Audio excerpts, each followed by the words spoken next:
હા. વલ્લભાધીશ કી વ્રજ વિહાર. નવનીત પ્રિય શાસ્ત્રીને ભગવત સ્મરણ. આજે જે મોરની કળા, એનો અવાજ, એનો ચારે બાજુ વિહાર કરવો અને ગુસાઈજી સાક્ષાત બિરાજે છે, જાણે એના દર્શનને દંડવત કરતા હોય એવા મોરના દર્શન અસારવામાં જે આજે થયા. અને ટેહું ટેહું બોલીને પોતાની પ્રસન્નતા વ્યક્ત કરતો મોર 3 મિનિટ સુધી એણે એવો પોઝ આપ્યો, ચારે બાજુ જુએ, પાછો આપણી બાજુ જુએ, વળી કળા કરે, વળી બાજુ ફરી જાય અને ચારે બાજુ વાતાવરણની અંદર ઘડીક થાય તો કોયલ બોલે, પક્ષીઓ બોલે અને મોરને એમ થયું કે હું કેમ રહી જાઉં, તો મોર પણ ટેહું ટેહું બોલતો હતો. 3 મિનિટ સુધી જે દર્શન થયા. બોલે માએ गोवर्धन पर मुरवा, ऐसे ही श्याम घन मुरली बजाई, ऐसे ही श्याम घन मुरली बजाई, ऐसे ही बोलत है गुरवा, बोले माए गोवर्धन पर मुरवा. તો દર રવિવારે ગોકુળ જઈ આવીએ. મને મારું ગોકુળ યાદ બહુ આવે, મને મારું ગોકુળ યાદ બહુ આવે, યાદ બહુ આવે, મારું મનડું મૂંઝાય, મને મારા નંદ બાવા યાદ બહુ આવે, મને મારા નંદ બાવા યાદ બહુ આવે, હાથ પકડીને મને ચાલતા શીખવા, હાથ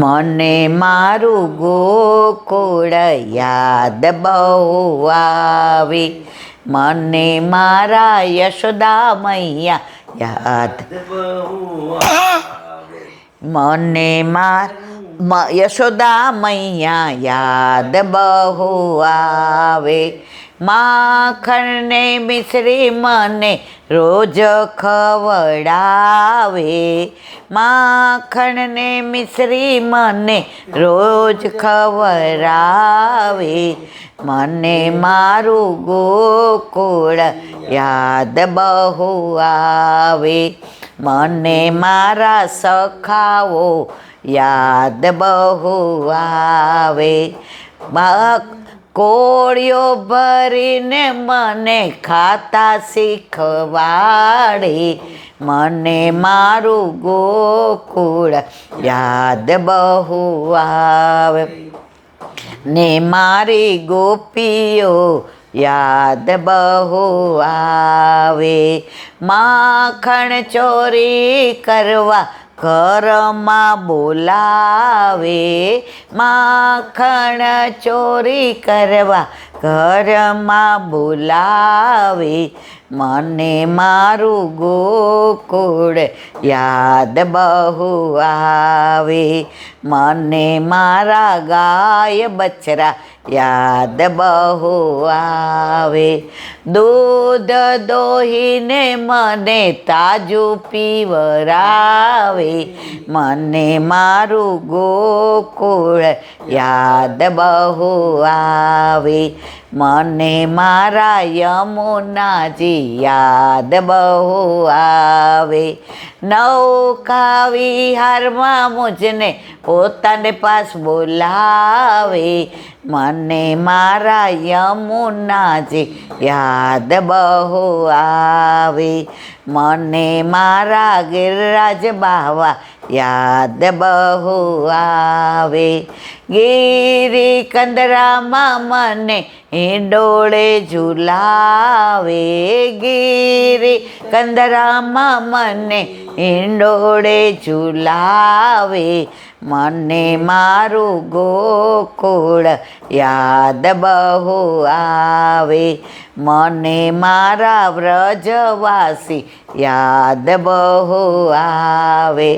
લાલો લાલો કહી લાડ લડાવે, લાલો લાલો કહી લાડ લડાવે, મને મારું ગોકુળ યાદ બહુ આવે, મને મારા વન ઉપવન યાદ બહુ આવે. ગાયો ચરાવા સબ મોજને બોલાવે, મને મારું ગોકુળ યાદ બહુ આવે, મને મારા સરોવર યાદ બહુ આવે. કમળના ફૂલના માળાજી મુજને ધરાવે, મને મારું ગોકુળ યાદ બહુ આવે, મને મારી નિકુંજ યાદ બહુ આવે. રાધાજી મુજને ત્યાં ઝૂલે ઝુલાવે, રાધાજી મુજને ત્યાં ઝૂલે ઝુલાવે, મને મારું ગોકુળ યાદ બહુ આવે, મને મારા મોર કોયલ યાદ બહુ આવે. કળા કરીને એ તો કળા કરીને એ તો ટેવું ટેવું બોલે, મને મારા મોર. બહુ સરસ છે. સવાર સુધી હાલે. મારે કહેવાના આશય કે જ્યારે ગોકુળ યાદ આવે ત્યારે અસારવા જઈ આવો. વ્રજ વિહાર નંદ ભવનની આજુબાજુની લીલાઓનું અનુસંધાન. એતા પરમ તનુભૃતો ભુવિ ગોપવધ્યો શ્રી ભાગવત દસમ સ્કંદ 47મો અધ્યાય અને 58થી 63 શ્લોક. આ ગોપીજનને પૃથ્વી પરના સફળ જન્મવાળા કહેતા અભિનંદન અભિનંદન વ્યક્ત કર્યા. જો ભૂતલ પર તો કેટલા બધા જન્મ લે છે, પણ બધાનો જન્મ સફળ નથી થતો. ગોપીજનોનો જન્મ સફળ, કારણ કે એને પ્રભુ સિવાય ક્યારેય બીજું કાંઈ વિચાર નથી કર્યો, બીજું કાંઈ જોયું નથી, બીજું કાંઈ કર્યું નથી. સર્વસ્વ સમર્પણ ઠાકોરજીને કર્યું છે. 84-252 પણ એક પળ પણ ઠાકોરજી વિના રહ્યા નહીં. એટલે ઠાકોરજી માગી માગી ના રોગે, ઠાકોરજી રાહ જુએ, જવા ન દે. અને આ બધી હકીકત છે. આજે આપણને કેમ એવું ફીલ નથી થતું? આજે આપણું વધુ મન સંસારમાં છે અને પરાણે આપણે શ્યામમાં મન પરોવીએ છીએ. જે પરાણે કરીએ ને એટલે તરત બોલીએ, મન વિનાનું મળવું ને ભી તારે ભળવું. નાના હતા ને એટલે કામ શીખવાડે. ને બાકી આ ભાખરી કર, જેવી થાય એવી. હવે આટલો લોટ 6 ભાંડોળા, 2 બા કાકા, 1-2 ભાખરી શીખવાડે. એટલે પછી કે વણ, આપણે વણીએ. ને હું કહું જો આમાં ભારતનો નકશો થયો છે, એ કે ભલે થયો, કર. ચઈને 12 વહી જાય. એ કે હું બધું કાલનું શાક નહીં લઈ આવું, બેબી તું કર. હવે ભાખરી કરીએ એટલે ઉનાળો, ગરમી હોય, અને પહેલાં તો સગડી હતી અમારે. હવે પંખા કાંઈ નહોતા, અત્યારે તો એસી ચાલુ કરીને રસોઈ કરવાની. ત્યારે તો ગરમી કે આપણું કામ. એટલે પછી શું, બાએ ગોયણું શીખવાડ્યું કે આટલા ગોયણાની આ ભાખરી થાય. બા વહી જાય ને, હવે ગરમી સહન થાય નહીં ને આ બધું કરવું ગમે નહીં. મોટા મોટા લોહા કરીને જાડી જાડી ભાખરી અડધી કાચી નળ બા રસ્તા મળે, ભાખરી થઈ ગઈ એટલી વારમાં. હું કહું હા બેબી નો થાય. અરે થઈ ગઈ, હવે રમવા જાઓ. એ કે આને તો રમવાની બળતરા બાપા, આને એક દી 24 કલાક એક રમાડવી જ છે. બોલતી બોલતી જાય, જઈને જુએ તો આટલી જાડી જાડી અંદરથી ને અડધી કાચી, ફરી લોટ બાંધવો પડે ખરે. જે બા આવી એટલે ખીજાય, મન વિનાનું મળવું. આ પરાણે જ તારે બધું કરવાનું. પરાણે કર્યું તો કોઈને ખાવા લાયક ન થાય. એમ સેવા સ્મરણ સત્સંગ પરાણે કરીએ તો ઠાકોરજી જતાવે નહીં. અત્યારે આપણા બધાની દશા આ જ છે. આ કરી લઉં પછી આ કરી લઉં પછી આ. એક વૈષ્ણવ નારાયણપુરાના હતા, નવા નવા આપણે અમદાવાદમાં રહેવા આવ્યા હતા.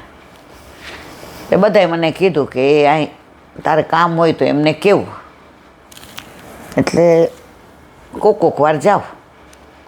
પછી તો 2-3 વર્ષ થયા એટલે ઓળખાણ થઈ ગઈ આમ તેમ. પછી સવારે એને એવું કે 8 વાગે ઠાકોરજીને જગાડે, 8:30. ત્યારે એણે દાળ ભાત શાક ને બધું કરી લીધું હોય. અને નિયમ એવો કે 10:15 ઠાકોરજીને અનુસર. તો એકવાર રવિવારે તમે લોકો હતા નહીં, બધા ગયા હતા રાજકોટ. એટલે મેં કીધું લાવો આંટો મારી આવો. આવીને મેં કીધું વઘારેલી, ત્યારે આપણા ઘરે ઠાકોરજી હતા નહીં, આવીને વઘારેલી ખીચડીને દહીં ખાઈ લઈશ. મેં તો દહીં મેળવેલું હતું. તો ગઈ ને તો એનો છોકરાએ મને સરસ કીધું, એ કે ઈલાબેન તમારી ઉંમરે અમારા જેવડી છે. ત્યારે નાના હોય ને 40. મેં કીધું હા. એ કે આ પુષ્ટિમાર્ગના ઠાકોરજીમાં એવું હોય, કલાકમાં એને ખવડા જ કરવાનું, બીજું કાંઈ નહીં. મેં કીધું મને તો અડધું સમજાયું નહીં, કારણ કે આપણા ઘરે ઠાકોરજી નહીં એટલે આપણે બધું. પણ ઉંમર અને એ બા મને દીકરી કરે એટલે એ મને કે ઈલાબેન એ કે આ કલાકમાં મારી બા એ કે આને ખવડા જ કર, થાકી નહીં જતા હોય. મેં તો મને તો કાંઈ સમજાણું નહીં. મને કે 8:30 પોણા 9 મંગળ ભોગ ધરે એટલે પાછું 10 મિનિટમાં મંગળ ભોગ સરાવે અને તૈયાર કરે ઠાકોરજીને, પાછો ભોગ ધરાવે. અને રોટલી થાય એટલે પાછો રાજભોગ ધરાવે. 15 મિનિટ પછી પાછું એ કે ઉત્થાપન ભોગમાં મેવો ધરાવે. અને એની 15 મિનિટ પછી કે દૂધ ને શેન ભોગ ધરાવે. 1 કલાકમાં તો આ ખવડાવજી કે આ છોકરું માંદું પડી જાય. એટલે મેં તો જવાબ ન આપ્યો, પણ એની મમ્મી સાંભળતા હતા. બેસ છાન મને મારે ખબર ના પડે, ઠાકોરજીમાં બોલાય, જે રીત થતી હોય થાય. મને હાડું મનમાં તો એવું થયું. પછી સાંજે મને મંદિરે મળ્યા. મેં કીધું મમ્મી વાત તો સાચી હતી, આખો દી આવું. તો મને કે જો મારે પછી ને 10:30 અહીંયા દર્શન કરવા આવવું હોય, પછી સવારે હું મંગળાના કરું. પછી કે નોકર આવી જાય એટલે બધાને તો કલાકનો ટાઈમ વચ્ચે મળે એટલે હું નથી કરતી, બધું કરું છું કે નહીં. મને કાંઈ સમજાણું નહોતું. પણ જ્યારે આપણા ઘરે ઠાકોરજી પધાર્યા ત્યારે સમજણ પડી કે ઠાકોરજીને થોડી વાર ખીલોનાઈ દેવાય, ખેલવાઈ દેવાય. થોડી વાર આપણે ઠાકોરજીને રાધાજી આરે પેલું કરવા દેવાય. 1 કલાકમાં બધું ભોગ. આપણને કોક એમ કહી દે એલા બેન આજે આખા દીનું સવારે ખાઈ લ્યો અડધો કલાકમાં, તો આપણે ખાઈ લઈએ. નાના હતા ને તો મોળાકત કરતા હતા, મોળાકત. હવે મારી બા તો કરવાનું હતી પ્યોર પુષ્ટિ માર્ગે, અને હું તો દાદા રીંગી નાના 7, 8, 9 વર્ષના. એટલે પહેલાં છે ને એવું કરે, પથારીએ બેસવાનું. એટલે 12 વાગે તમે મોડું રસ ને રોટલી કે રસ ને પૂરી ખાઓ, પછી તમે ત્યાં બેઠા રહ્યો ને, હલો નહીં, ચલો નહીં, સૂવો નહીં, તો 2-2:30 વાગે પાછા એકને એક જગ્યાએ બેઠા હોત પાછા ચાન પૂરી ખવાય. અને કહેવાય મોળાકત. અને એટલે ભાભુના ઘરે અમે મને કે અહીં આવજે તું. એટલે હું ને બેન ને સામેવાળા માસીની અમે 3-4 જણા પથારીએ બેસીએ. પહેલાં તો મોટા મોટા રૂમ હતા. હવે હું ખાઉં એટલે મને ઊંઘ આવે. એટલે ઓલા લોકો છે ને બધા એ અંતાક્ષરી રમે ને પછી પાંચિકા રમવા જાય તો હલી જવાય, એટલે ગણતરી કરે કે આમ ઉછાળીએ તો એટલે 10-15 મિનિટ તો આપણું હાલે. પછી હું કહું હલીશ નહીં, એમને સૂઈ જાઉં. એટલે આ લોકો સમજે કે આ દહીં દૂધમાં જ છે, એટલે આમે અને અમને તો કરવા નહોતા દેતા, એટલે આપણે સૂઈ જઈએ. પછી 2:30 વાગે ઉઠાડે, બેબી આ ચા ને પૂરી ખાવાના જ. હું કહું હા ભૂખ તો લાગી છે. એટલે ચા પૂરી ખાઈને હાથ ધોઈને પાછી ઊભી થઈ જાઉં. મારો કહેવાનો આશય એ કે મોડાકતમાં 2.5 કલાક પછી ખાઈએ તો એમ થતું હતું પરાળનું. તો આપણા ઠાકોરજીને આપણે 1 કલાકમાં બધા ભોગ ભેગા ધરાવી દેવાના. હા, કોઈક વાર આપણે બહાર ગામ જઈએ, કોઈ વાર કાંઈ એવું, હવે તમને હોસ્પિટલમાં દાખલ કર્યા હતા બાયપાસ વખતે, તો ત્યારે વહેલું આવવાનું હોય કે છોડાવવાનું હોય આકાશને, તો આપણે એમ કે પણ આ તો ધીમે ધીમે આ બધું ક્યારે સમજાય? જ્યારે આપણા ઘરે આપણા માથે ઠાકોરજી બિરાજે ત્યારે. અને યથા દેહ તથા દેવે. આપણને 1 કલાકમાં ઘડી લે ખાઈ લે ખાઈ લે હાથ ધોયા હવે ફરી ખા, લે હાથ ધોયા, એમ ના હોય. તો ત્યારે દીકરાએ કીધું ને, હવે મને સમજાણું કે એ કયા અર્થમાં મને કહેતો હતો.